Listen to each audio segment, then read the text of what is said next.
So, hello once again. You are now in the lovely company of myself and Will, and we are on episode 6 of Unsettled. Thanks a lot, basically, for all the feedback we've got recently on this series, because it's helping us grow, and it's also it's letting us know what you guys want to actually. Yeah, like it's giving us a direction to take. Yeah. Because quite frankly, when we started, we didn't really have a direction. We just thought we'd show ourselves, show our faces basically, and see where we ended up. And I think this is kind of the route of part of our series where it's doing a lot better than other routes, really. Yeah, and we're going to take a mini break from doing the podcast. We've still got plans up and coming to do some more, but we're going to get ourselves a little buffer with those first, and just have a little focus on these a bit more, because it's working.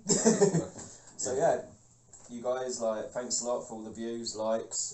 If you could possibly share it, we've got other different types of videos coming up, which are also quite interesting, but maybe you might think okay, that was a bit weird, okay, this is quite interesting, okay, these guys are now doing this. Basically, we didn't really have a direction with our channel. No. We just thought, right, let's try and do something.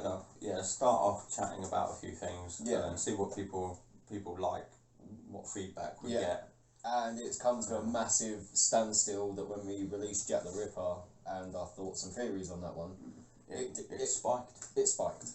And we've obviously hit an audience, and we've caught your attention a bit more. So we're going to continue doing the Unsettled. I've got plans for the Unsettled. He's got ideas for it, but he's also got other ideas which we're going to try and combine into other, series. Yeah, a different point of view, maybe sort of a little less investigatory, and just a little less investigating. Yeah, that's all right. I hope that's all right. I'm always here. It's fine. Kind of. I knew what I wanted to say, but it didn't come out. But no, that helps. Yeah, a bit more, less sort of like researchy kind of stuff. Yeah. And more off the hip. Off the hip. Like a cowboy. Yeah. Great.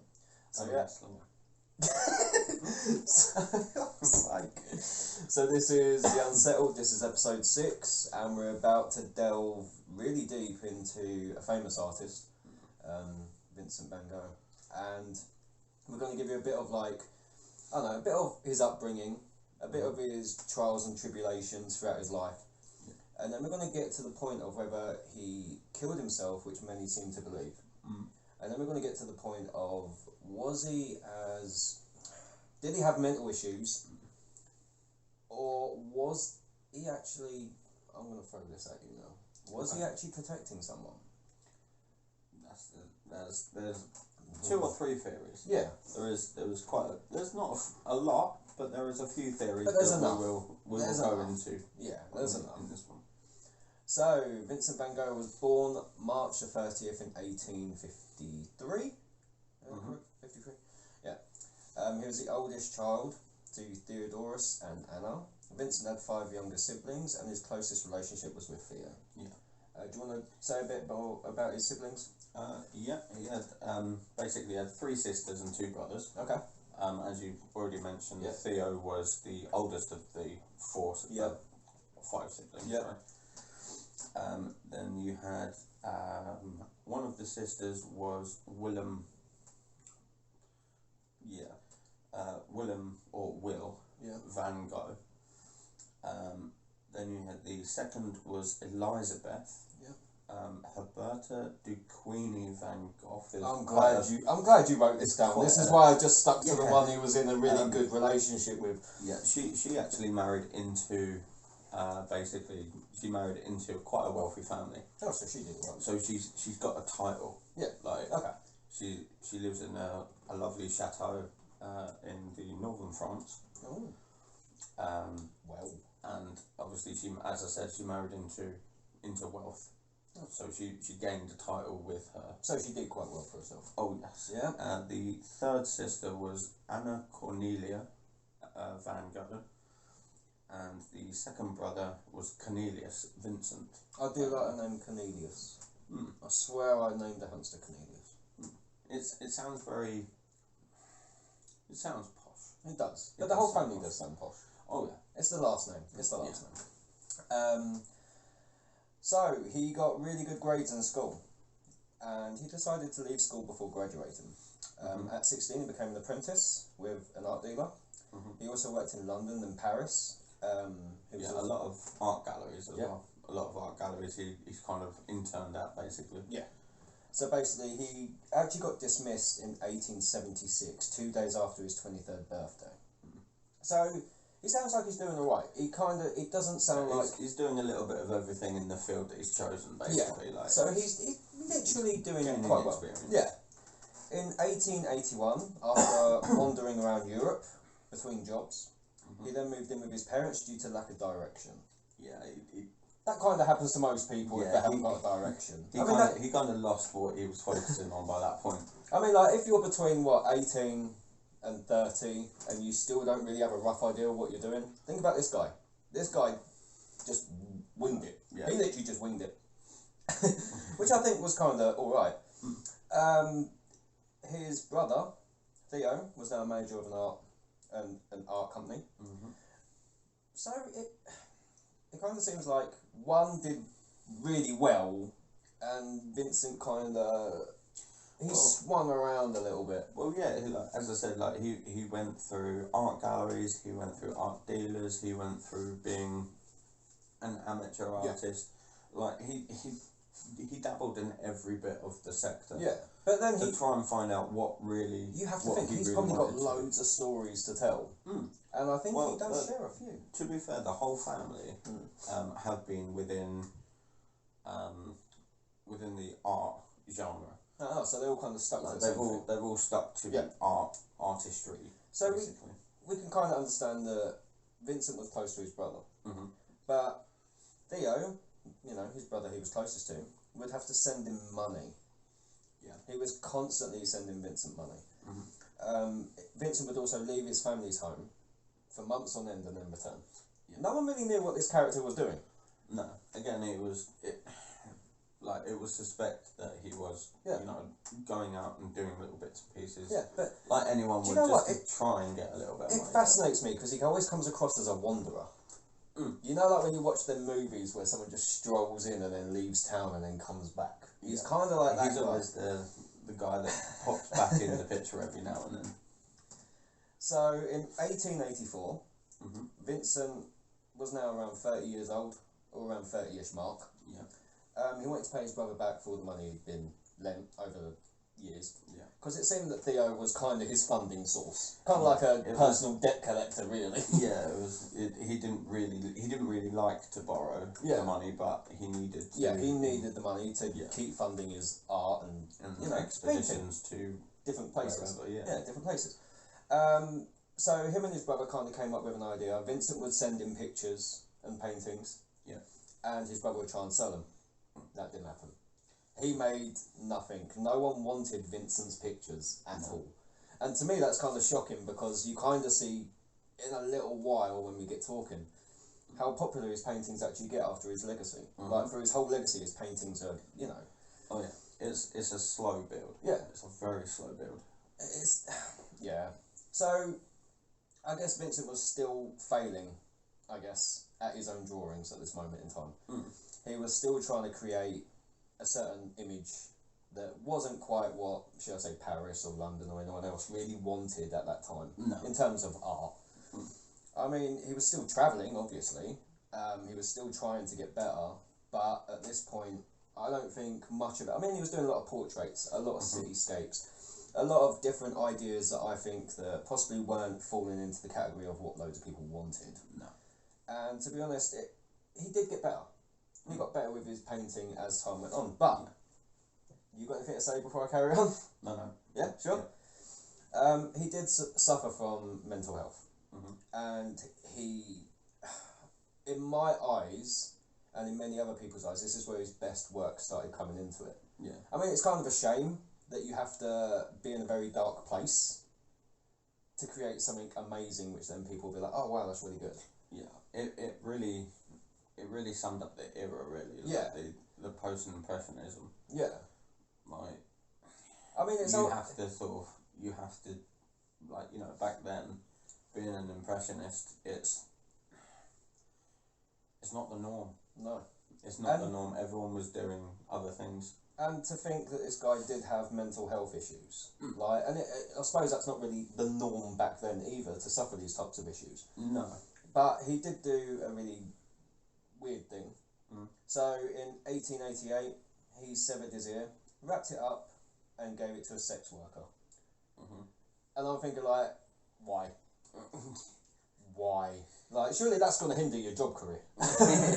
Like, as you're moving up in the world and trying to paint, who's going to sit there and have a one-eared person paint them who's a bit off edge, off centre? Yeah, it's like, oh, a one-eared man wants to paint me. Like, why would he give it to a sex worker? The only theory I came up with how he gave it to a sex worker was because he literally said he would do anything for her. So he severed his ear off. Like, that's low, I guess. Like, it's the only thing I can think of that would... It's devotion. It's crazy.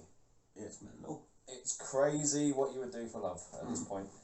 So, days after this occurring, Vincent admitted himself into hospital till early 1889. Yeah. This is just his regular hospital, not where he got moved to. No.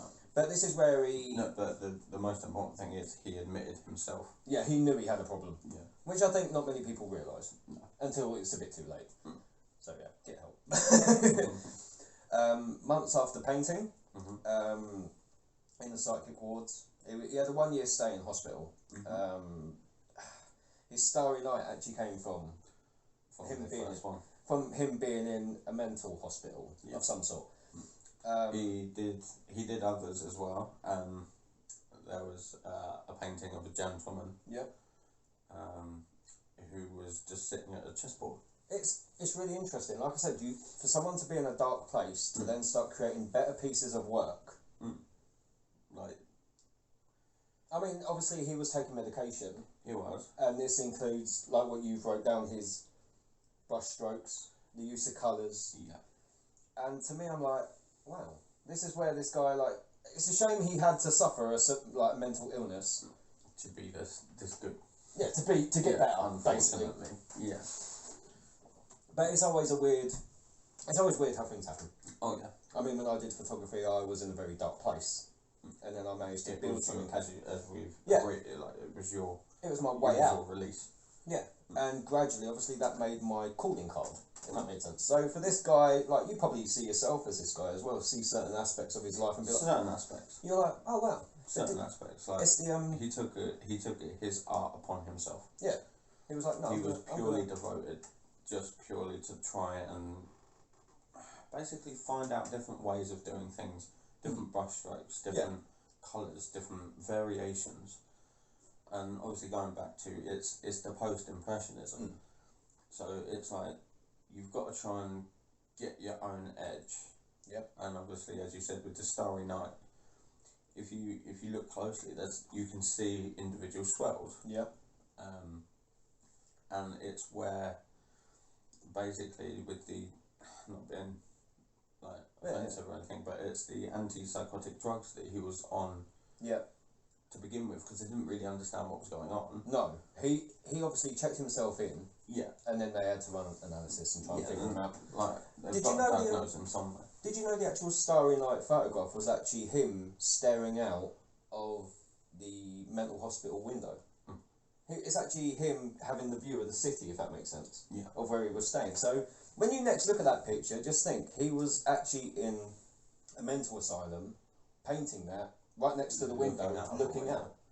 So I'm just like, wow, he's looking, thinking like, I've got to get better, and he's looking out there at the real world, thinking, this is for me.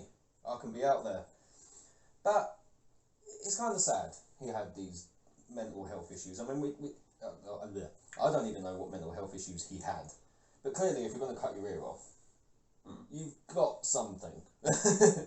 So in January 1890, Theo had a son named after Vincent. Yeah. So I was just like, oh, that's quite cute. He actually had a set. I'm like, wow. By 1890, he had his work shown in different exhibits. This is Vincent. He had his work shown. It was getting good. Reviews, were going quite well for his work. Yeah. He was released in May, moved to another artist's place and visited Theo. So he visited different artists, moved in with him and started visiting Theo. So that's quite a good thing. He's met up with his brother again. He's on that road. Yeah. He's on the road to recovery, basically, or as it seems. Yeah, I mean, he created all these paintings in the mental hospital, and then he sent them to Theo, and they're doing really well now. So this change of, like you said, he was on the antipsychotic drugs. Yeah, he was on drugs. Obviously, don't do drugs. We don't acknowledge that, but it obviously helped this guy develop some type of skill that he was obviously lacking to begin with. So as he was meeting up with Vincent was meeting up with Theo. Theo actually said he's got a new business, and Vincent kind of felt sad about this because Theo put all his money into this business, and Vincent kind of felt like he was a burden now. Yeah, he felt extremely guilty. Yeah, he was like, oh wow, like I've borrowed money off of you, and now you're going to put all your money after having a child into this business venture. If it doesn't work, like Vincent ain't got a fallback plan. No. He hasn't got a fallback plan. He won't have Theo if he loses his money at this point. So it's kind of weird how Vincent didn't go to his mum and dad. He went to Theo, and that's what I found like. Oh, but they were incredibly close. Yeah. Like if I skip to near the end, they were actually buried together. Yeah. Next to each other. Yeah. At the chateau. Yeah. Where the headstones are. But yeah. So on July the 27th, 1890, Vincent left the Revue. Is it Revue Inn? I'm guessing it's French. Revue Inn, where he was staying. He left with his easel, paints, and apparently was headed towards the wheat fields. Yeah. Where he has done a painting before. Yeah. He's done loads of paintings there. Yep. Again, different views and different ways of looking at it. I mean, you did say he's got a painting with the crows. It's the wheat field with crows. You've got the wheat field with stormy clouds. Yep. You've got wheat fields with like summer day. Yeah. It's different days, different moods, different times, different things. He's painted near enough all of them. Yeah. But these were the ones they're the most popular ones. These paintings are the ones that really stand out to most people. So it seems to me, on July 27th, Vincent was going off, headed to the wheat fields to possibly paint. That's what people thought. Yeah. That's what he was known for. So, and he would often do it as well. Yeah. It was a routine. Yeah. But this is where things take a little twist. So Vincent arrived back that evening, didn't say anything to anyone. Upon his return, he had no art supplies, no easel, nothing. But he held his stomach as he walked to the Revue Inn, didn't say a word and went straight to bed. Right, at this point you're thinking like, where the fuck's his paint? Where's his easel? Where's everything gone? He left with it, came back like 5 or 6 hours later with nothing. So Gustav, the owner of the inn, checked on Vincent, asked if he was okay. Vincent said, I have wounded myself. Showed him the bullet hole just under the ribs. Right? But there was not much blood at this point. No. For the bullet hole. No, yeah. Yeah? So, to me, I'm thinking like, okay, so he shot himself and then went back to the inn. To me, that don't seem right. Should we dig deeper? Should we dig deeper? I wish we dig deeper. On the 28th, midday, Gustav found Vincent in bed smoking. Who knows what he was smoking, but he was smoking. He died just after midnight, held by his brother. Vincent said, I want to die like this. He died at 37 years old. His career was technically over. That's it. And to me, that's kind of sad. Because to me, I'm thinking like, okay, he shot himself, but then went back to the inn. And then it's sort of that regret, isn't it? To me, it's kind of like, I can't even do that properly. Yeah, you can't even shoot yourself properly.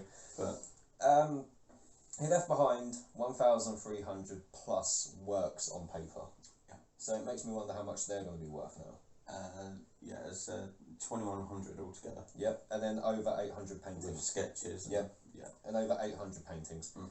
And there was no autopsy done on Vincent at all. No exact location of the shooting done either. No. 5 hours from when he left the inn to coming home. It was a 5-hour break. So he left the inn, shot himself allegedly, just in the ribs, under the ribs even, and then came back 5 hours later with nothing and just died that night. Mm-hmm. So it seems a bit sad. Yeah. It seems a bit like, oh, why would you go home? Like, why would you go back to the inn? It's. Should we get into the theories? I think so. You think so? Okay. So, theory 1. This is what I wrote down. He was troubled. Suffering mentally. He was suffering with severe depression. He possibly felt shooting himself was the only way out. Mm-hmm. I mean, this is what we're led to believe. Yeah. Basically, we're led to believe that Vincent Van Gogh shot himself. Yeah. That's pretty much it. He was Yeah, a twisted artist, couldn't go on anymore, shot himself. Yeah. But that doesn't settle with me. It doesn't fit. It doesn't suit me very well. But obviously, the wheat fields, that baffles me as well. Why the wheat fields? So Gustav's daughter said the wheat fields was where he would allegedly go. Yeah. And that's where he had allegedly shot himself. Mm. But no one could find the gun. The gun, easel, paints were never found. Yeah. So basically someone ran away with his paints as well. Mm. So to me I'm just like, okay. That doesn't make sense either. No. So Vincent said, I shot myself with a revolver in the fields. Vincent also said, do not accuse anyone, I did it. Mm-hmm. Why would you say that? Why would you say don't accuse anyone? Mm. That's another weird thing that I tried to figure out. Mm. And it weren't until I started getting a bit deeper, I was like, he's protecting someone. Mm-hmm. Mm-hmm. So, as Gustav was talking to him before he died, and the police officers were there also, they did ask, did you intend to die or kill yourself? Vincent replied, I think I did. And he often joked about suicide and being a burden to his brother. Mm. But that doesn't... No. Vincent Van Gogh shooting himself doesn't work. No. So the gunshot was low, not high. That was one possible thought I had. Mm. You can shoot yourself in the heart, but why would you shoot yourself in the just below the ribs? That doesn't make sense. If you're gonna top yourself or commit suicide, you go through neck, through brain, Quick. heart. You do something quick. Yeah. So also the way the bullet entered and left his body, it showed distance, not close range. Yeah. So already it seems like whoever pulled the trigger, like you can't properly gauge. If you were doing that and that, yeah, that's fine. But to get it where it was, it doesn't make sense, and that was something that the police officers at the time couldn't work out either. Like an arm stretch, basically. Yeah. And if he's just like dropped the gun, like when he passed out from shooting, the gun would still be there. Like wherever he dropped it, it would still be in the wheat field somewhere. And they actually scoured the wheat field and couldn't find anything. No. And also there would be more blood for a larger bullet hole at close range. Rather than far away. There would be spatters, there would be evidence. It would be on the wheat. Yeah, it would be everywhere. Basically. So no one knows where he would have got the gun from either. As a revolver, it was pretty rare at them times. Yeah, it was. Well, it was. Well, yeah, it was. It was. It was rare. It was rare.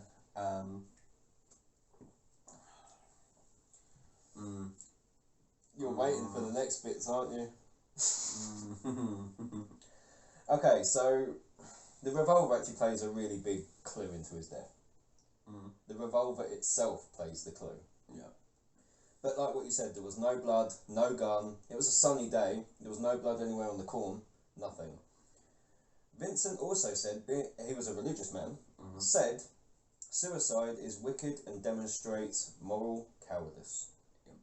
So he's got strong beliefs, so he wouldn't just top himself. No. I mean, he did joke about... It's that thing though, isn't it? Like from an aspect of that, Yeah. you would get to a certain point. Yeah. You would get to a certain point. Definitely, if you've got severe depression, you'd get to a low point. You would get to a low point, but if you're gonna top yourself, if you got to that lowest point, you'd go head and heart. You wouldn't go below ribs. No, you would aim for quick areas. And there would be more blood. That's the only way I can pinpoint this. Yeah. But yeah, Vincent had strong beliefs. He often believed that suicide was basically a coward's way out. And then Vincent also said, but I would understand if you drowned. He was like, because that is justified, allegedly. It's justified because... So if you drowned yourself, that's justified? Yes, because technically with the it's basically, how can I put this?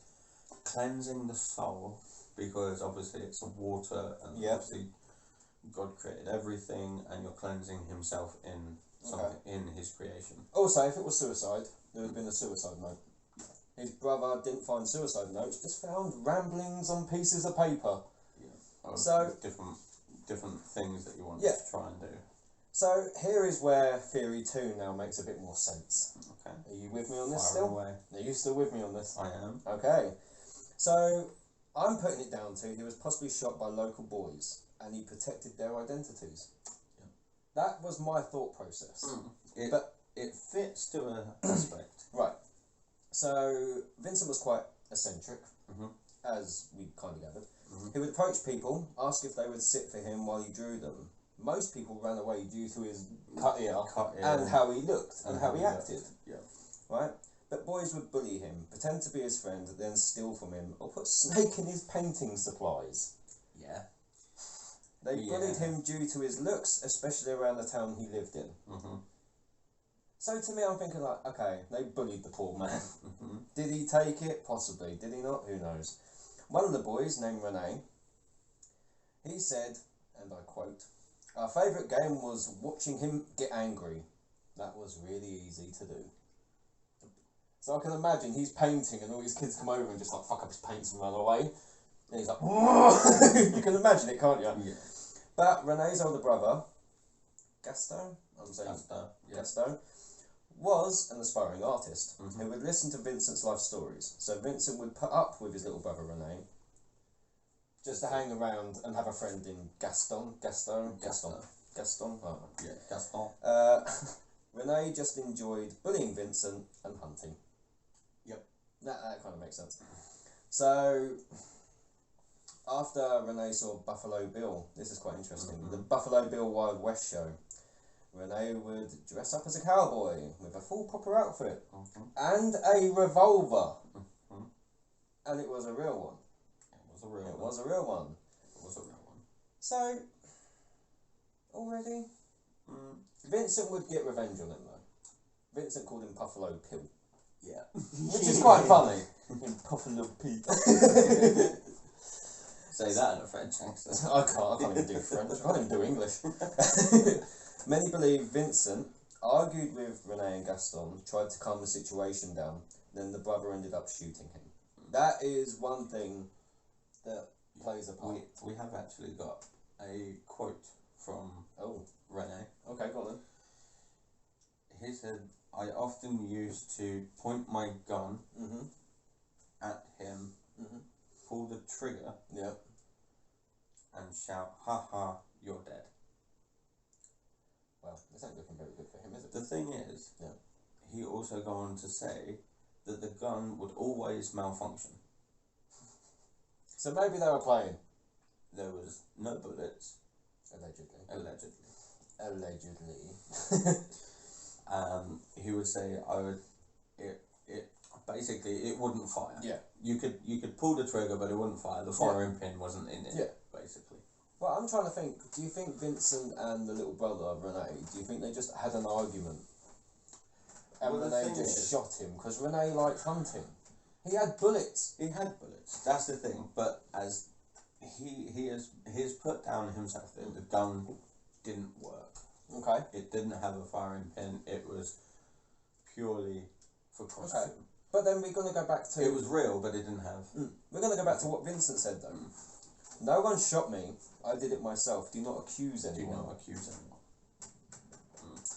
The thing is, from my point of view, I reckon Vincent saw an easy way out. It's not really easy, is it? If you're going to bleed. What I mean is, okay. He saw an easy way out. Yeah. All he thought was, it's not committing suicide. I'm going to just have an argument. Yeah, but he's probably arguing with his little boy while he hangs around with Gaston or Gustav, whatever his name was. But then he's probably arguing with him all the time. Yeah, so it wouldn't be out of the ordinary. I'd punch a little shit in the face. I would, yeah. Yes, I would give that boy an atomic and tie him into a tree. But so I'm thinking he's really good friends with Gaston. That was his name, I think. Yeah. Gaston or Rene. Yeah, he was really good friends with him. So if it was a shot that he did suffer, it could have been done by accident. Could have been. It could have been accident, and he didn't want to ruin their lives. No. Because I found they were young. I did find a bit more information, you see. So many claim they saw Vincent with his friend Gaston and Renee together that evening. Long walk back from Gaston's, not from the wheat fields. It doesn't take long from the wheat fields to get home, so it wouldn't have took him 5 to 6 hours. No, but they live on the But they opposite lived side. very close, which would explain the lack, well, not the lack of blood, but the less of blood from the shot, basically. And it's an odd entry point of bullet, which was another thing I couldn't really figure out. It's a very low angle as well, not just being a low down on but the possibly rib, someone a but bit smaller, holding a gun up. Also, Renee, Gaston and the father left town the day of Vincent getting shot. After all this happened, when they returned, Renee didn't have the gun anymore.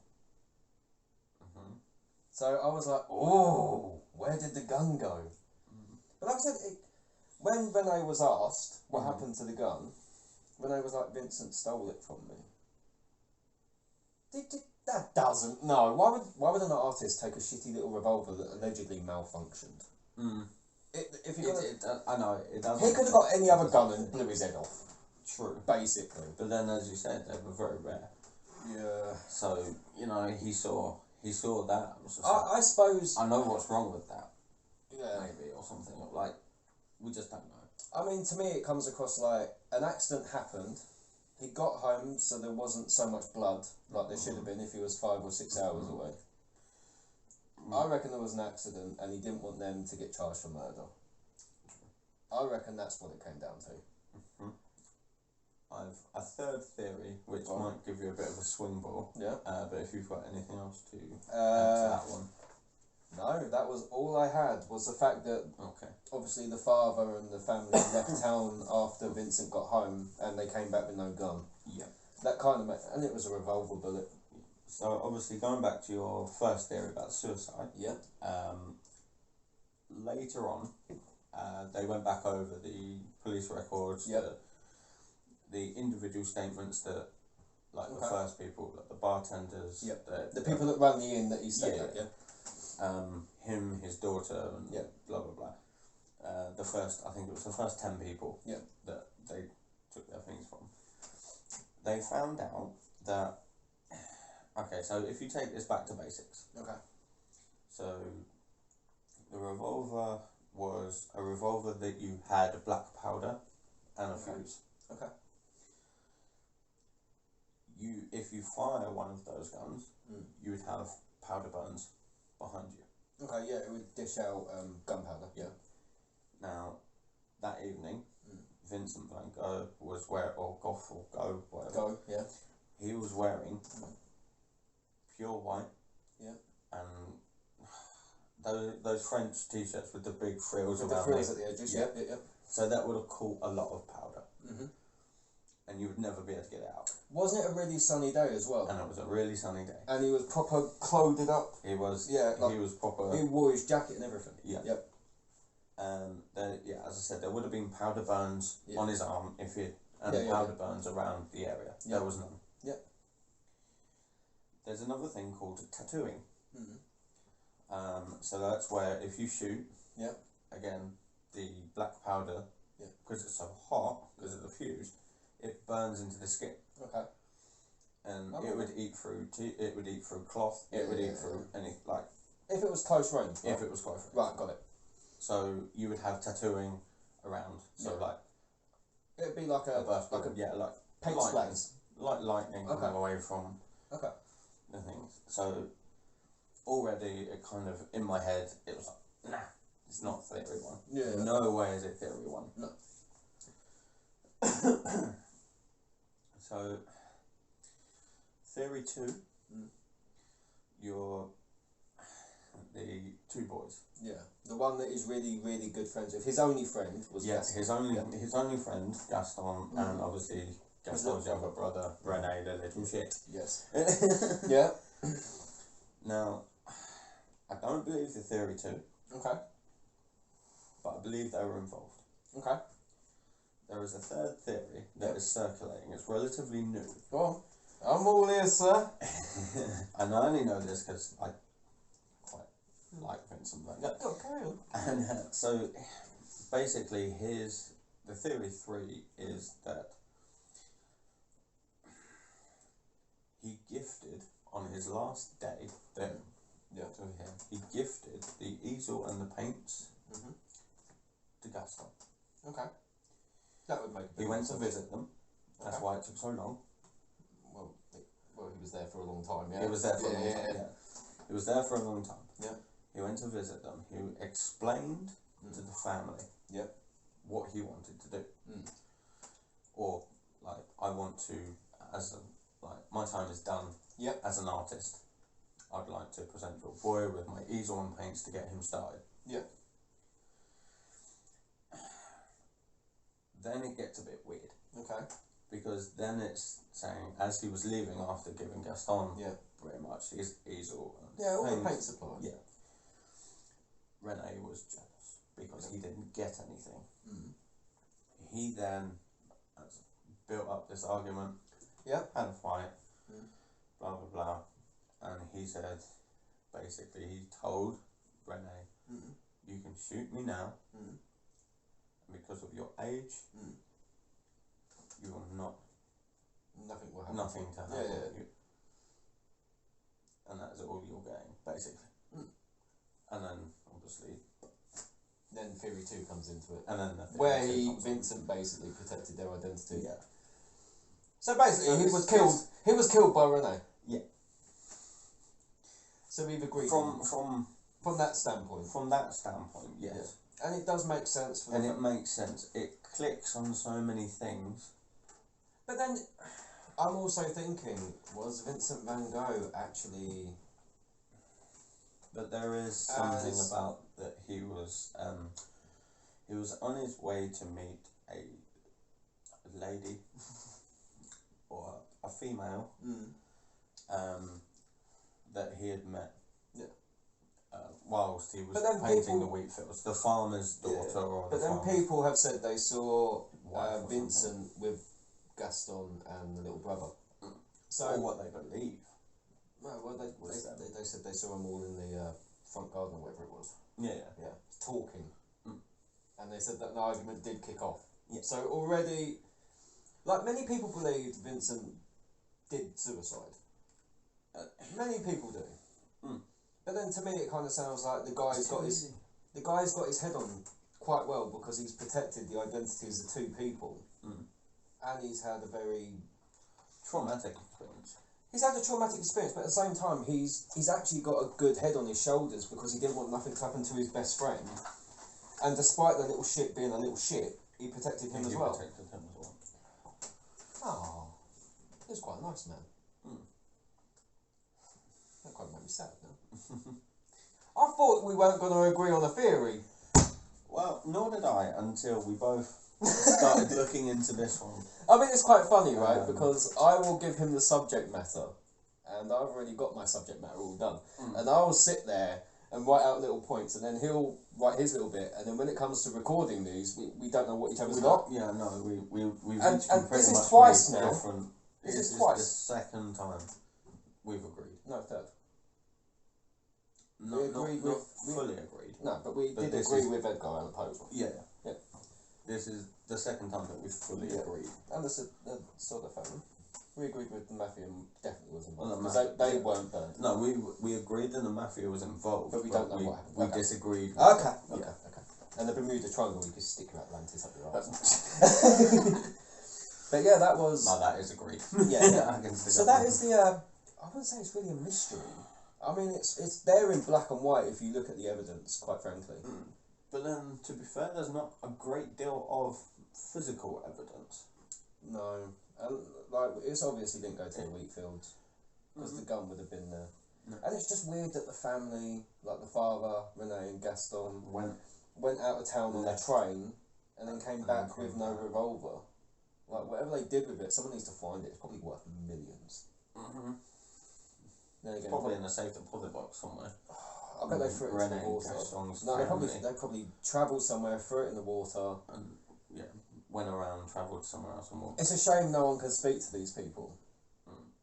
That's the annoying thing about stories. It's the annoying thing about doing stuff like this is the fact that everything happened so long ago, or it's not so long ago. It's the people that it actually happened to are dead, and we can't find any more information, which is always why. All we can go is police records, really.